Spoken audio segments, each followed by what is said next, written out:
আসসালামু আলাইকুম, কেমন আছেন সবাই? আশা করি যে যেখানে আছেন আল্লাহর রহমতে ভালো আছেন। তৈরি করে দেখাবো চকলেট কেক। খুবই ইজি এবং সিম্পল ওয়েতে আজকে তৈরি করে দেখাবো। চলুন দেখে নিই কিভাবে এই চকলেট কেকটা তৈরি করতে হয়। চকলেট কেক তৈরি করার জন্য আমি এখানে 4টা ডিম প্রথমে বলের মধ্যে দিয়ে দিচ্ছি। খুব সিম্পলি এবং সহজ উপায়ে কিভাবে চকলেট ক্রিম কেক তৈরি করা যায় সেটাই আজকে আমি আপনাদেরকে দেখাবো।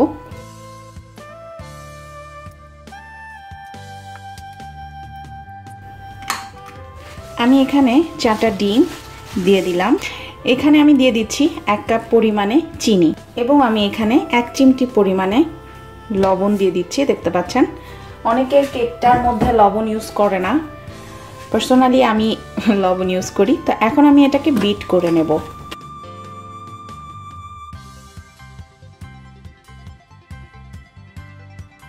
প্রায় 7 মিনিট ধরে আমি এই ডিমটাকে বিট করে নিলাম। এখন আমি এর মধ্যে দিয়ে দিচ্ছি 1 টেবিল চামচ পরিমাণ ভ্যানিলা এসেন্স। এটা দিয়ে আরও 1 মিনিটের মতো এটা বিট করে নেব।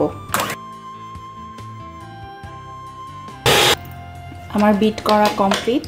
এবার আমি এর মধ্যে 1 কাপ পরিমাণে ময়দা, এর সাথে হাফ চা চামচ পরিমাণের বেকিং পাউডার দিয়ে এটাকে চেলে একটা ব্যাটার তৈরি করে নেব।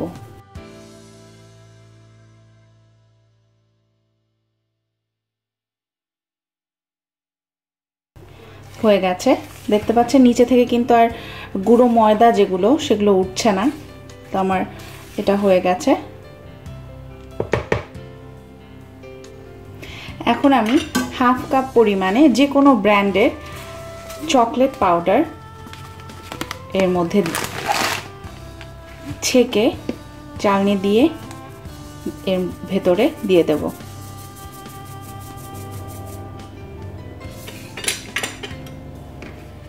আবারও সেম ওয়েতে এটাকে মিলিয়ে নেব। হয়ে গেছে। ঠিক সেম কাপের 1 কাপ পরিমাণে আমি এখানে দিয়ে দিচ্ছি নর্মাল রেগুলার অয়েল। আমরা যেটা রেগুলার ভেজিটেবল অয়েলটা ইউজ করে থাকি, আপনারা ইচ্ছা করলে সানফ্লাওয়ার অয়েল কিংবা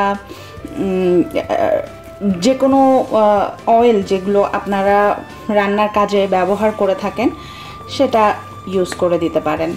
এখন তেলটা দেওয়ার পরে আবারও আমি যতক্ষণ পর্যন্ত না খুব একদম থিকনেস একটা ব্যাটার তৈরি হচ্ছে দেখতে পাচ্ছেন, ততক্ষণ পর্যন্ত আমি নাড়বো। দেখতে পাচ্ছেন এখানে কিন্তু জায়গায় জায়গায় তেল আছে। তো এটা নাড়তে নাড়তে একটা পর্যায়ে আসবে যে তেলটা সম্পূর্ণভাবে মিশে যাবে। দেখতে পাচ্ছেন তেল কিন্তু একদম মিশে গেছে। আমার ব্যাটারটা একদম রেডি।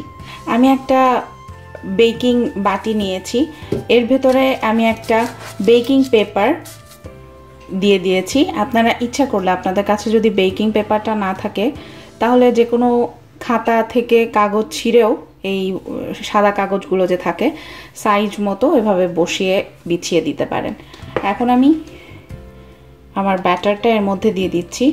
ব্যাটারটা ঢালার পরে খুবই ইম্পর্ট্যান্ট একটা জিনিস, সেটা হচ্ছে সবসময় এইভাবে করে একটু আঁচড়ে নিতে হবে। দেখতে পাচ্ছেন বাবলস ফুটছে, কারণ ভিতরে কোনো জায়গা যদি খালি থাকে তাহলে সেটা ফিল আপ হয়ে যায়।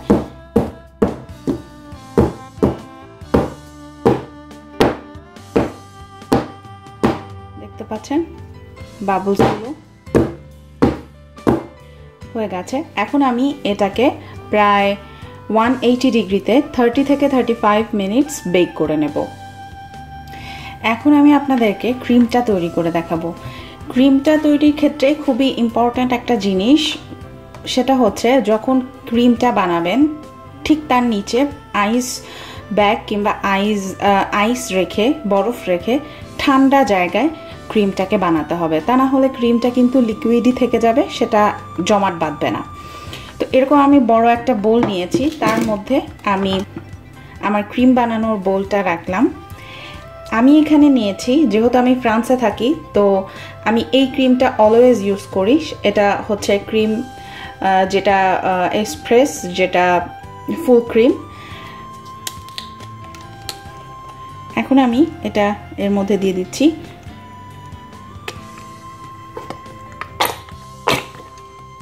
আমি এখানে প্রায় 1.5 কাপের মতো ক্রিম দিয়ে দিলাম। এর ভেতরে আমি কোনো চিনি ইউজ করব না, আমি দিচ্ছি এর মধ্যে কনডেন্স মিল্ক। কনডেন্স মিল্কটা কিভাবে তৈরি করতে হয় আমার ইউটিউবে অলরেডি আছে, তো আমি এখন কনডেন্স মিল্কটা এর মধ্যে দিয়ে দিচ্ছি। মিষ্টিটা আপনাদের উপরে ডিপেন্ডেন্ট, আমি এখানে 1/4 কাপের মতো কনডেন্স মিল্ক দিয়ে দিচ্ছি। সবার শেষে আমি এখানে দিয়ে দিচ্ছি ভ্যানিলা এক্সট্রা 1 টেবিল চামচের মতো। এখন এটাকে বিট করে নিতে হবে।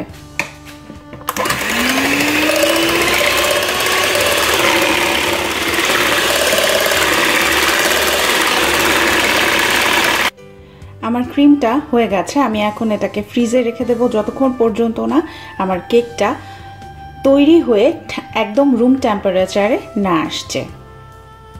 প্রায় 30 মিনিট পর আমি কেকটাকে নামিয়ে নিয়েছি। কেকটা এখনও অনেক গরম আছে, উপরের যে পেপারটা ছিল সেটা আমি খুলে ফেলেছি। এখন আমি এটাকে 3টা লেয়ারে কেটে নেব।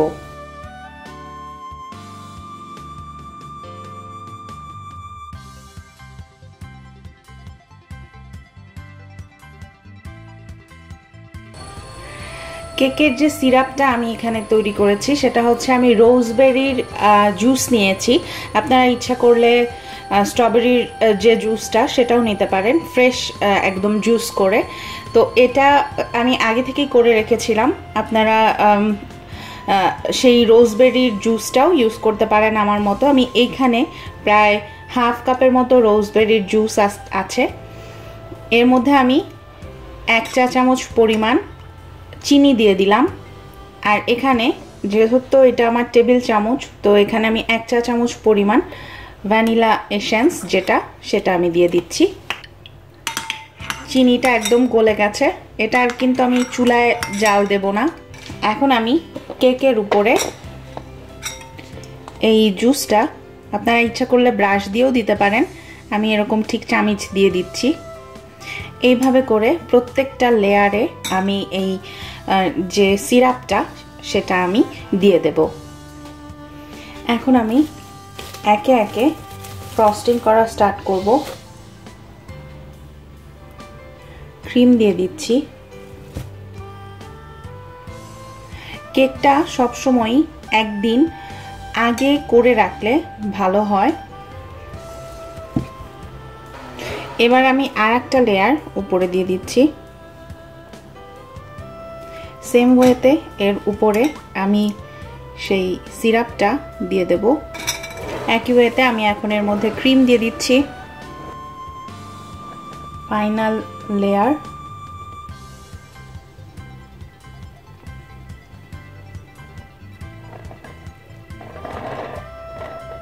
দিয়ে দিলাম। সেম ওয়েতে এটার উপরে আমি প্রথমে সিরাপটা দিয়ে দিচ্ছি। এখন আমি এর উপরে লাস্ট লেয়ারে ক্রিম দিয়ে দিচ্ছি। সাইড দিয়েও আমি ক্রিম দিয়ে দেব। একদম টপে এখন কিছু চকলেট আমি কুচি করে নিয়েছি, চকলেটগুলো দিয়ে দেব।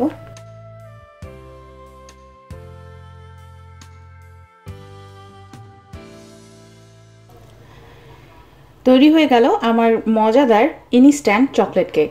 আশা করি রেসিপিটি ভালো লেগেছে। যদি ভালো লেগে থাকে তাহলে অবশ্যই আমার চ্যানেলটি সাবস্ক্রাইব করবেন এবং লাইক করবেন। কিছু জানবার থাকলে তাহলে অবশ্যই কমেন্টস করে জানাবেন। সবাই ভালো থাকবেন, সুস্থ থাকবেন। এতক্ষণ সাথে থাকবার জন্য অসংখ্য ধন্যবাদ। আল্লাহ হাফেজ।